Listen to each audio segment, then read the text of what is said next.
네, 올 한 해 정부가 K-바이오 육성책을 적극 펼쳤고 우리 기업들도 다양한 성과를 냈습니다. 하지만 특히 미국 FDA에 도전하는 기업 수는 이 규모에 비해서 부족하다라는 우려가 나오고 있는데 IT바이오부 김수진 기자와 함께 상황 짚어보도록 하겠습니다. 김 기자, 일단 올해 FDA로부터 임상 2상, 그러니까 2상, 3상을 포함해서 이 이상을 승인받은 국내 의약품 수가 생각보다 적다면서요? 네, 이렇게 2상과 3상 이상 후보 물질을 진행하고 있는 국내 제약 바이오 관련 상장사가 10곳이 되지가 않습니다.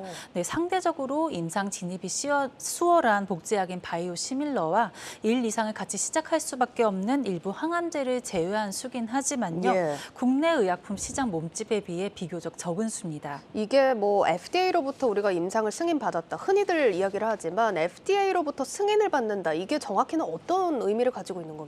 네, 미국이 글로벌 제약 강국이기도 한데요. 사실은 최대 규모의 의약품 시장이기도 합니다. 전 세계 시장이 한 40% 정도를 차지하거든요. 거의 절반이네요. 네, 시장 규모를 한번 보시면 2020년 기준으로 약 770조 원입니다. 참고로 한국 시장은 17.6조 규모입니다. 대략적으로 비교를 해봐도 한 45배 이상 큰 시장이라고 그렇습니다. 보야겠네요. 상당히 큰 시장이죠. 이렇게 미국 시장에 진출하는 의약품이 되려면 FDA로부터 임상 시험에 대한 계획 승인부터 받아야 됩니다. 그런 뒤에 FDA가 요구하는 임상을 모두 성공적으로 끝낸 이후 시판 허가를 받는 시기입니다. 이게 우리 기업들이 이렇게 진출이 좀 상대적으로 수가 적은 이유가 있을까요? 이게 실제로 미국 시장에 도전장을 낼 정도면 약효랑 안전성에 자신이 있다는 의미이기도 한데요. 어떤 이유 때문일지 업계 관계자들 목소리 들어봤습니다.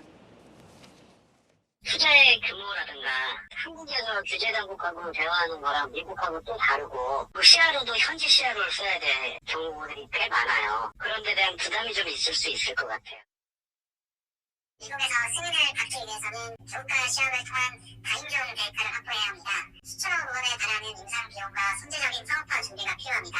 최종 임상까지 예측하기 어려운 변수들이나 리스크가 많기 때문에 국내 업체들 입장에서는 좀 어려움이 있을 거라고 좀 생각을 하고 있습니다.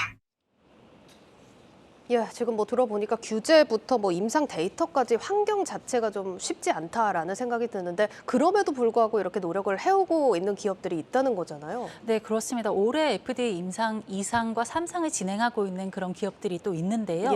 지난 20일에 HK 이노웨는 FDA로부터 위식도 역류질환 신약이죠. K-캡의 임상 3상을 승인받아서 이제 임상에 착수를 했고요.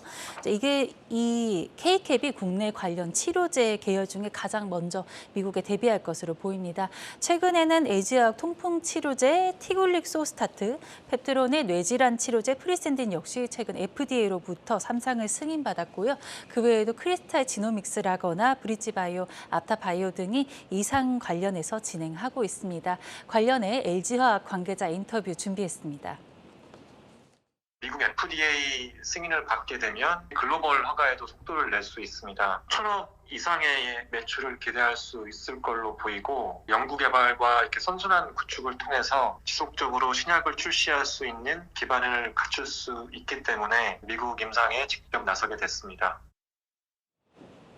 네, 오늘 살펴본 대로 이렇게 까다로운 절차를 또 통과한 만큼 더욱더 기대를 해볼 수 있을 것 같습니다. 지금까지 IT바이오부 김수진 기자였습니다.